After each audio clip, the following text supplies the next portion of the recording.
देखो, हमें एक टॉपिक होती है, उस टॉपिक को कहते हैं गोनाड्स। तो गोनाड्स के बारे में मुझे समझने की जरूरत है कि आखिर ये गोनाड्स होती क्या है।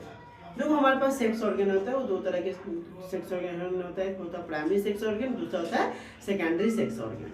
ये जो प्राइमरी सेक्स ऑर्गन होता है ना, इसी प्राइमरी सेक्स ऑर्गन को क्या कहते हैं? गोनाड्स कहते हैं। बात समझ में? मेल के केस में क्या, in the case of women being, male के केस में जो प्राइमरी सेक्स ऑर्गन होता है वो क्या होता है? टेस्टिस होता है। और फीमेल के केस में क्या होता है बच्चे? ये ओवरी होता है। इन द केस ऑफ प्लांट की बातें करूं तो प्लांट में मेल जो गोनाड्स होता है वो क्या होता है? माइक्रोस्पोरेंजियम होता है। और फीमेल गोनाड क्या होता है? वो मेगास्पोरेंजियम होता है।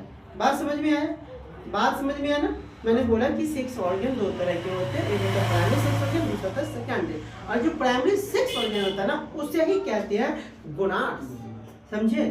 तो इसमें जो अगर तुमसे क्वेश्चन पूछते हैं, जो गोनाड्स जो हमेशा जो आता है, ये गोनाड जैसे टेस्टिस है, ओवरी और सब, ये सब जो तुम्हारा वो डिप्लॉयड होता है। आई थिंक मुझे लगता है कि आप समझ गए हो।